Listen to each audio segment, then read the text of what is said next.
This was assisted by the Asia Foundation. This was the Business for Peace Roadshow. And since we do not have a more representative, they actually sent a question that they wanted us to ask on their behalf.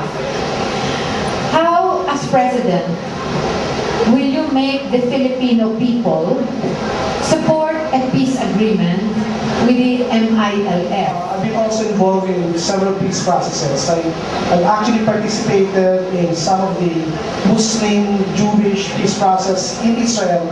At the same time, also here in Mindanao, I also was involved from a technical perspective on the MNLF and the GRB peace agreement of 1996.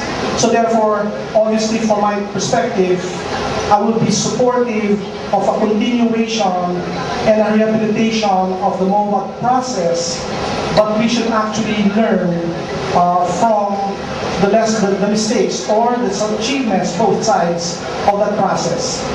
Now, before I go to detail that, I'd just like to say historically, because part of the question was, how are we going to allow the larger Christian population to understand the importance of a peace process?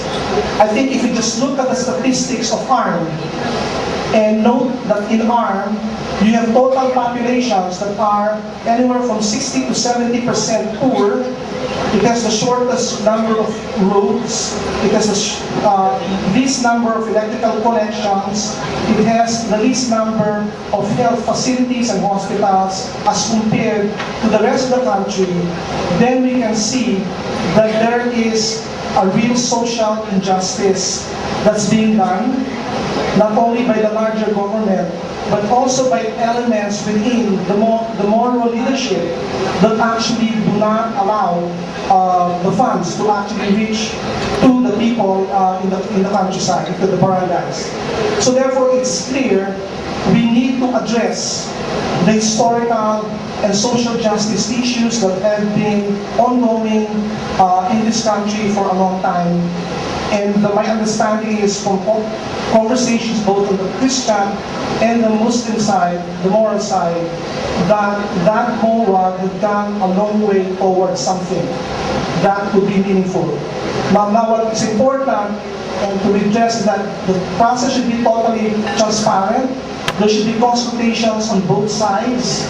I think they have to also resolve the relationship with ARM, the MILF, ARM, and the MNLF, which is something that's really important. And then also the Christian side, for those Christians who are viewing that this is a threat to them. Because if properly construed, there should be no conflict between the right to self-determination and the right of the nation state.